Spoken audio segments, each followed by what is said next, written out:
அன்பில் மகேஷ் பொய்யாமொழியிடம் ஒரு நேரடியான கேள்வி. பதில் சொல்லுங்க. அமைச்சர் கீர்த்தனா ரிப்ளை. அரசு பள்ளியில அமைச்சர் கீர்த்தனா ஆய்வு செஞ்சப்போ ஆங்கிலத்துல கேள்வி கேட்டு மாணவி தடுமாறின நிலையில அத பத்தி ஆசிரியர்கிட்ட பேசின வீடியோ வைரலான நிலையில அமைச்சரோட செயல விமர்சனம் பண்ணியிருந்தாரு முன்னாள் அமைச்சர் அன்பில் மகேஷ். இந்த நிலையில இந்த அவல நிலை ஏன் உருவாச்சு அப்படிங்கிறதுக்கு மக்களுக்கு பதில் சொல்லுங்க அப்படின்னு அன்பில் மகேஷுக்கு அமைச்சர் கீர்த்தனா கேள்வி எழுப்பியிருக்காங்க. விருதுநகர் மாவட்டம் சிவகாசி பக்கத்துல இருக்கக்கூடிய அரசு பெண்கள் மேல்நிலை பள்ளியில தமிழக தொழில்துறை அமைச்சர் கீர்த்தனா திடீர்னு ஆய்வு மேற்கொண்டாங்க.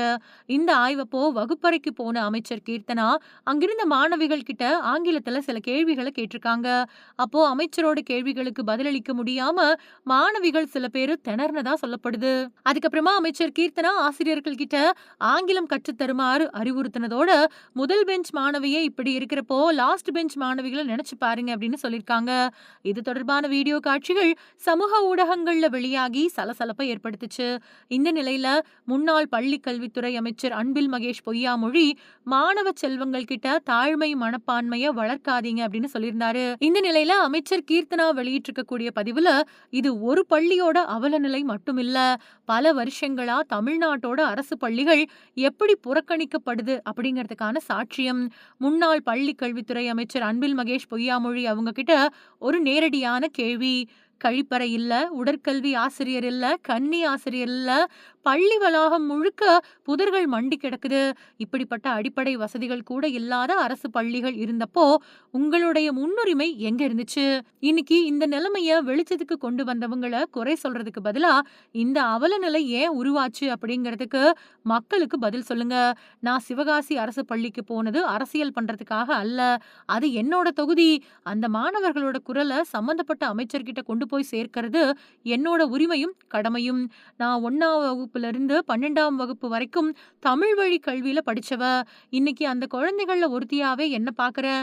உயர்கல்விக்கும் கார்ப்பரேட் உலகத்திற்கும் நான் போனப்போ அரசு பள்ளியில படிச்சுட்டு வரக்கூடிய மாணவர்களோட எதிர்கொள்ளக்கூடிய சவால்களை நானே நேரடியா அனுபவிச்சிருக்கேன். அதனாலதான் இந்த மாணவர்களோட எதிர்காலம் எனக்கு அரசியலை விட ரொம்பவே முக்கியமானது.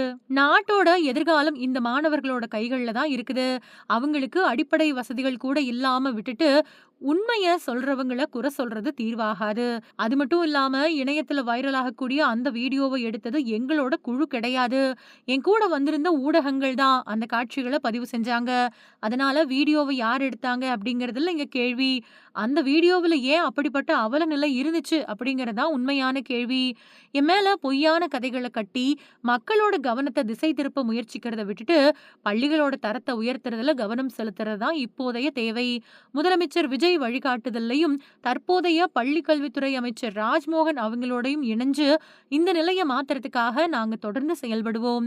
அரசியல் அப்படிங்கிறது உண்மையை மூடி மறைக்கிறது கிடையாது. நம்மளோட குழந்தைகளோட எதிர்காலத்தை பாதுகாக்கிறது தான் அப்படின்னு சொல்லியிருக்காங்க.